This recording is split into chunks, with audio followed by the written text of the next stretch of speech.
আরে এ কি, বাড়ির সামনে তো দেখছি ময়লা একেবারে জমে দুর্গন্ধ ছড়াচ্ছে। অত যারা রতন দেখছি আজ সকাল সকাল ময়লা পরিষ্কার করতে আসেনি। ওগো, তুমি এখানে দাঁড়িয়ে দাঁড়িয়ে কি দেখছো? বলি, জলদি করে ময়লাগুলো পরিষ্কার করার ব্যবস্থা করো। আমি কিভাবে ময়লা পরিষ্কার করবো গিন্নি?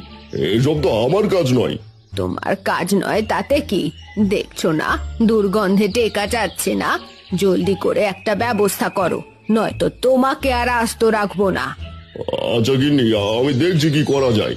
হ্যাঁ, জলদি করে যাও, বেশি দেরি করলে দুর্গন্ধে যে মারা যাবো।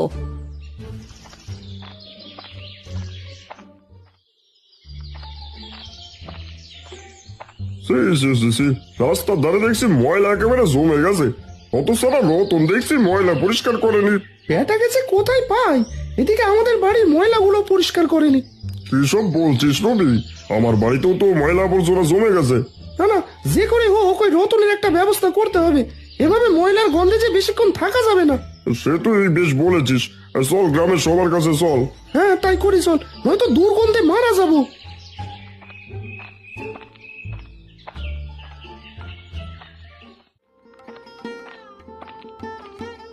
গিন্নি, আজ ময়লা পরিষ্কার করতে না গিয়ে বড় কোনো ভুল করে ফেললাম না তো? না গো, তুমি কোনো ভুল করনি। গ্রামের সবার একটা উচিত শিক্ষার দরকার আছে।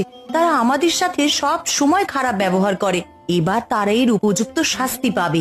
টম্পা, তোমার বাবাকে কোনোভাবেই ময়লা পরিষ্কার করতে যেতে দিও না। গ্রামের সবার একটা উচিত শিক্ষা পেতেই হবে। ঠিক আছে, আমি বাবাকে ভালো মতো বুঝিয়ে বলছি।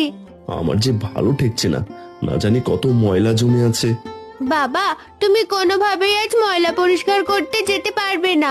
গ্রামের সবাই তোমাকে নিচু চোখে দেখে, আজ তারা তাদের ভুল বুঝতে পারবে।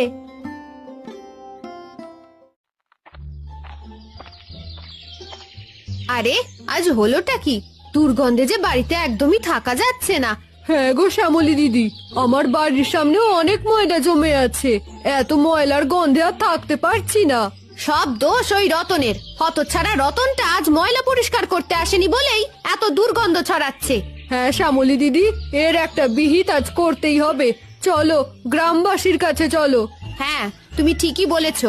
গ্রামবাসী আজ রতনের বিচার করবে। ওর কারণে আজ এত দুর্গন্ধ ছড়াচ্ছে। চলো চলো, জলদি করে চলো।